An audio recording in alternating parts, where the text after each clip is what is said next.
Friends, it is the week after Easter, which means this is our third round of Live at Thrive. It's good to see you all. I am Martin Leathers. If we haven't ever gotten a chance to meet, I am the Gathering Students Pastor here at the Gathering, which just means that I get to hang out with all of our middle schoolers and high schoolers and do things like Live at Thrive and student core groups. So I'm really excited you're here. I'm really excited that you're alive, that you're here to watch. But more than anything, guys, I hope you're doing super well. If it's your first ever time here with anything we do at Gathering Students, we're doubly glad you're here. And I always say this before we start, if you want to look to the people on your right or your left, no matter where they are, and we always start Thrive this way, but just tell them, hi, I'm glad you're here. My name is blank, and you sure do look pretty today. Those are three things we say at the beginning of every Thrive, and so I don't know why we should stop now, but people right around you. Hi, my name is blank. I'm glad you're here, and you sure do look pretty today. If you say this to a dog, that would actually be phenomenal. But we've always started Thrive, at least Live at Thrive, the last couple weeks by asking in our chat, how are you doing in one word? We can't see each other face to face, which is just the worst. And so I would love to know how everyone is doing. How is everybody over in the chat? What is one word to describe how you are doing? This is a place where we're going to be real. We're going to be open with one another and have a lot of fun. So if you're here and you're on the chat, we'd love to know how you're doing today. So in one word, let's see here. Hi, Ruby. Ira, how are you? It's good to see you. Well, not see you, obviously, but see your name and typing in the chat. That it's good to see you digitally. Let's see though. How's everyone doing? One word. And by the way, as these things come in, I can still look at the chat. If you ever notice me looking to my left, that's what I'm doing. But also, great, Megan. That's awesome. Friends, we always say this, but if you want to know what's going on with Gathering Students, how you can get plugged in, places where you can connect, the best two places to do that right now are right here, right there on YouTube, and then on Instagram. Give us a follow. That is the best place to know what is going on week to week in Gathering Students. Great, Ruby, I love that. Mia, excellent. Man, this is like a meh. Okay, Ira. For the most part, I mean, we're in quarantine life, and life seems to be going pretty well. The other thing is, we want to probably do some announcements on the front end today because we're going to do something a little bit different at the end of the day. So here's the other thing we want you to know. If you want to get updates throughout the week on what's going on, the big things coming up, one of the best places to do that is to get our text updates. We haven't had a bunch of updates right now, but if you want to get updates about what's going on in Gathering Students, if you want to get more involved, text 81010 and send at GUMC Stu MS, Gathering Students Middle School. And it's a great way to know what is going on. But we've said from the very beginning that Leo, good. I love to see that. That we want to make this Live at Thrive something that can be fun, something we can have a little bit of goofiness with. So here's what we are going to do. We're going to play a quick game called Destination Unknown. And here's how Destination Unknown works. This is the Great Wall of China, obviously. Don't worry about the Great Wall of China. It's going to disappear. But the way that the Destination Unknown works is we're going to put up a picture from a famous place, like the Great Wall of China. And here's the problem, that when this thing comes up, it's going to be totally pixelated, meaning that it's going to be in really big blocks. You're not going to really be able to tell what it is. And just like the last couple of weeks, we're going to slowly start making the picture more clear. So if you go into the chat and you are the first person to type either what this destination is or where it is, you'll win the round. It's just that simple. So get your fingers ready. We are going to pull up our first location. And let's see, how's everyone doing? Still same. All right, round one is going to look like this. So we're going to slowly start making this picture a little bit more clear. We're slowly going to start adding some more pixels, adding some more layers, adding a little more clarity. Any guesses? Any guesses? Again, I'm a little bit ahead of where you guys are, and so if you've guessed and I am still doing this, don't mind me. We're all playing catch up a little bit, but any guesses on where our destination is today? At least in round one. Get a little bit clearer here. Should be coming into focus just a little bit. Should be coming into a little bit of focus.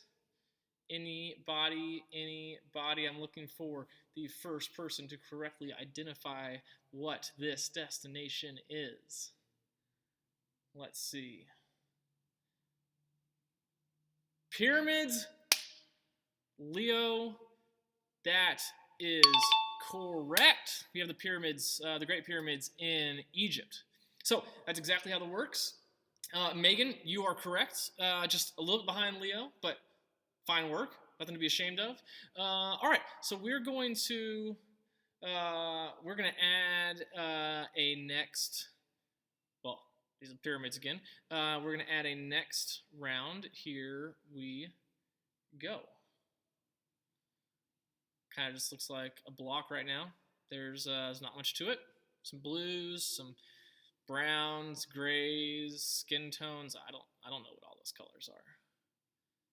Slowly get a little bit clearer here. Now we're working some greens into the picture. A little more complexity. We'll get more colors in here. Again, second you know either what you're looking at or where it is, you will be our winner of this round. No, Chandler, this is not St. Louis. I mean, St. Louis is the most famous place in the world, but unfortunately, this is not that. Getting a little clearer here. Starbucks. No, it's not Starbucks. Jonah is in South Dakota, so you have technically won. But if anybody, the first person who tell me what this is, I'll give you. We'll have a second winner for this round. Ooh, that's Landon. Landon did not nail it. Where are our Mount Rushmore? Mia, fine work, Mia. All right, we're gonna play one more round, and then we're gonna kind of move on to what we're doing the rest of the night. So, are you ready? Not New York, Haley. That was not correct. It's also not Branson. This is silliness. All right, it's our last round. What do we have here? We have a lot of blocks, and they changed colors really oddly. This is confusing.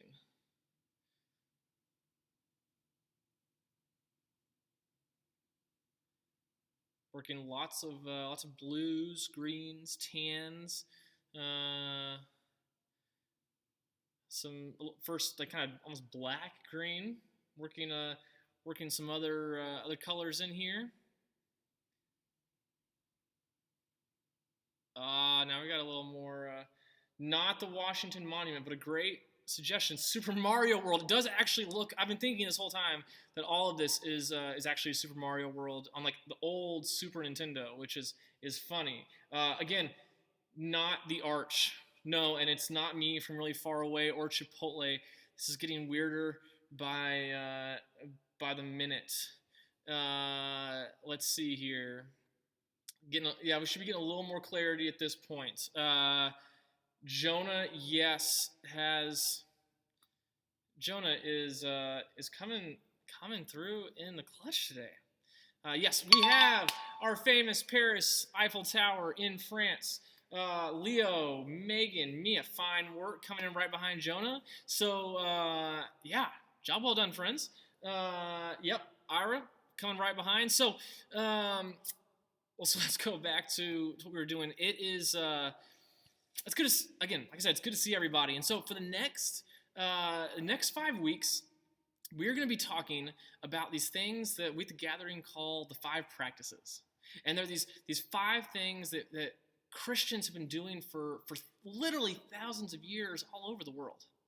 And people have been, they're practices that people have been doing as a way to create space to connect with God. I mean, that's kind of the long and the short of it. It's they're things that Christians have done.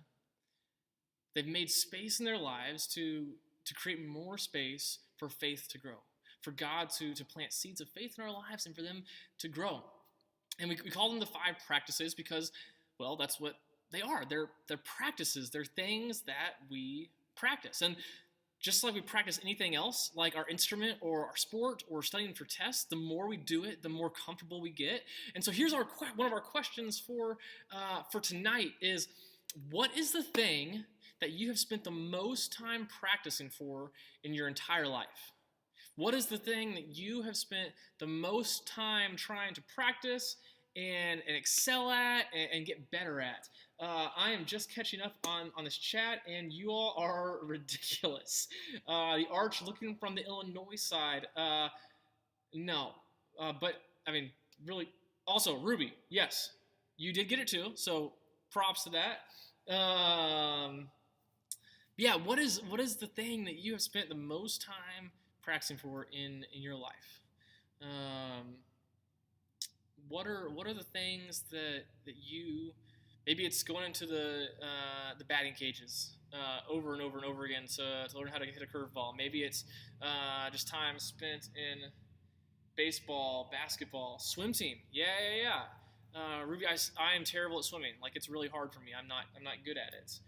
Singing and playing guitar in front of my friends. Yeah, getting in front of people is terrifying to me. So I hear that.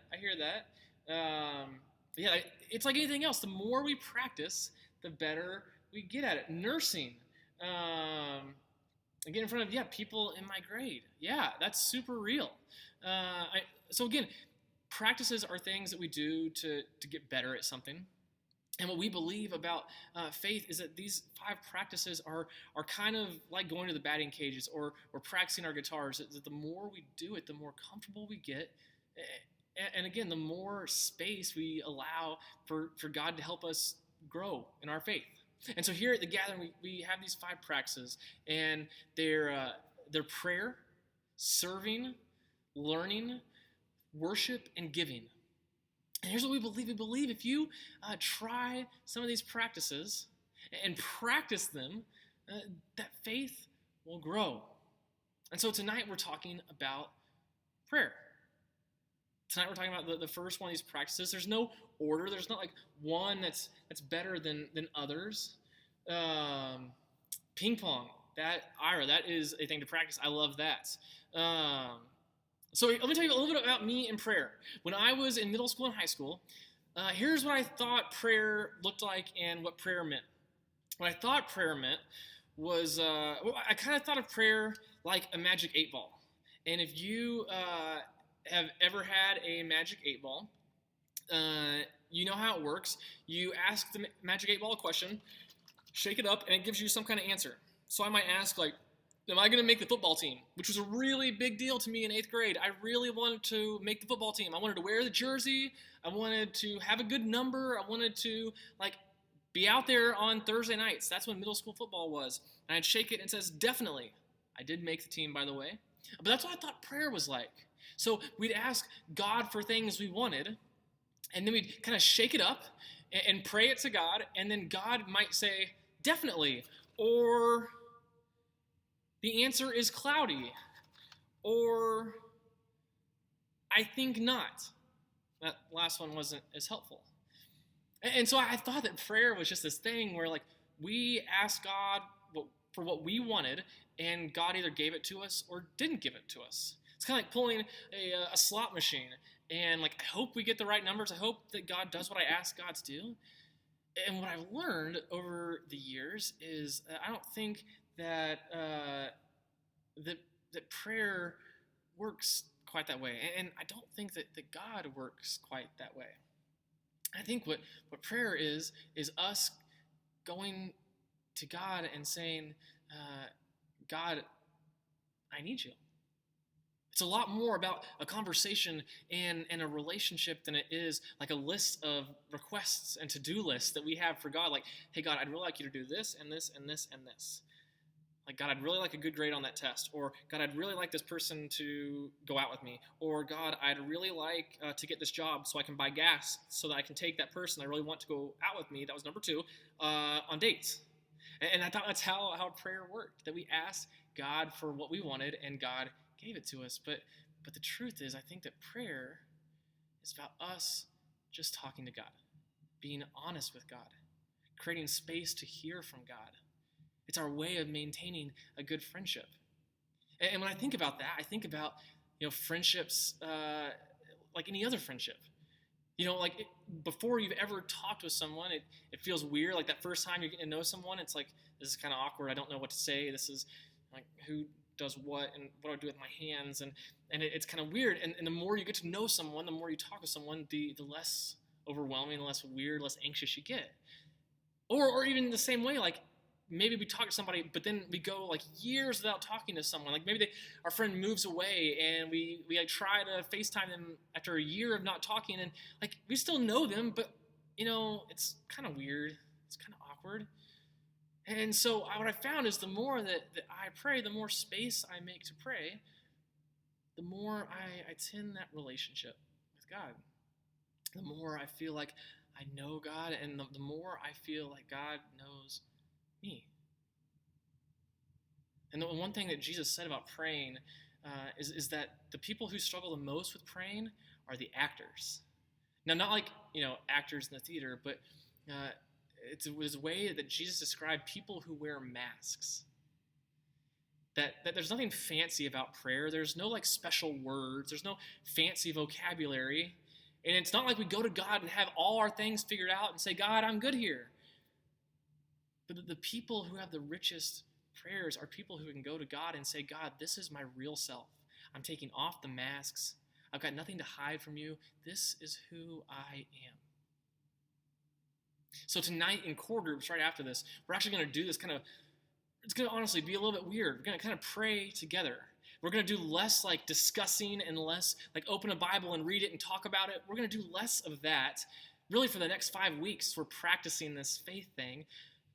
And we're going to just kind of lean into practicing prayer. Practicing how we do that, what that looks like. And so tonight, before we do that, we're going to do this thing that Christians have been doing for hundreds of years called a centering prayer. And here's all that means. It means we're going to take just a little bit of time to center ourselves, to focus, to rest before we go into core groups.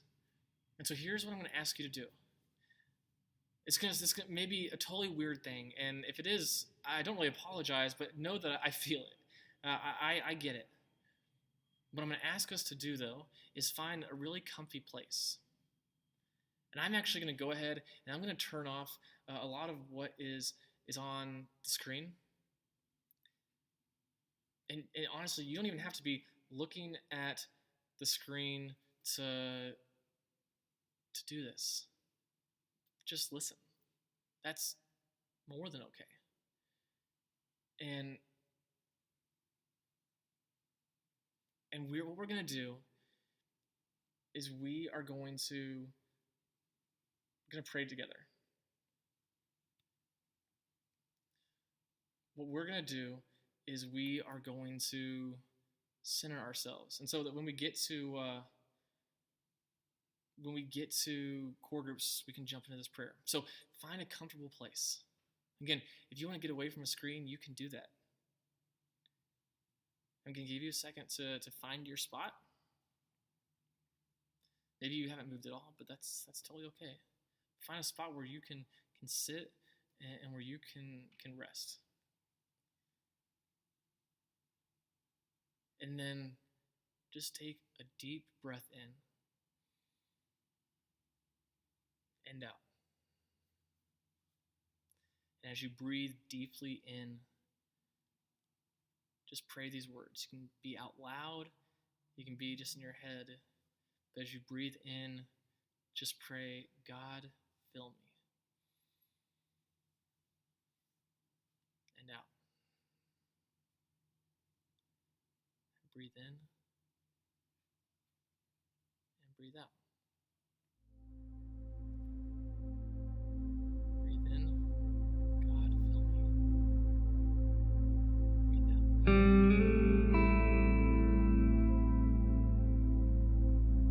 And as you're sitting, as we're resting, you think about the day you've had today. From the moment you woke up till now. Your eyes can be open, your eyes can be closed. You can look up, you can look down. There's no right way to pray. You can put your hands together like this. You can put them on your knees. You think about your day up till right now. The highs, the lows, the exciting parts, the boring parts. Walk through your day knowing that God has been in the middle of all of it. Keep breathing in. Keep breathing out. Keep breathing in. Keep breathing out.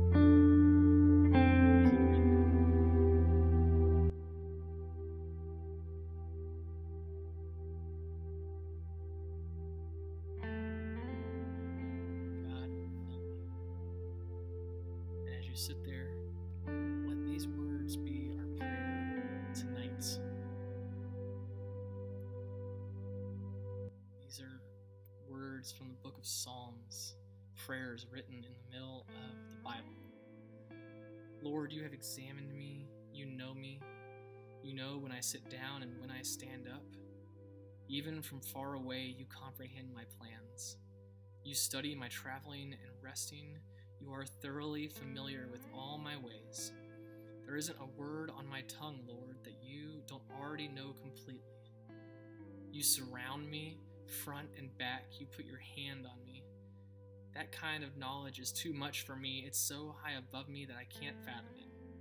Where can I go to get away from your spirit? Where can I go to escape your presence?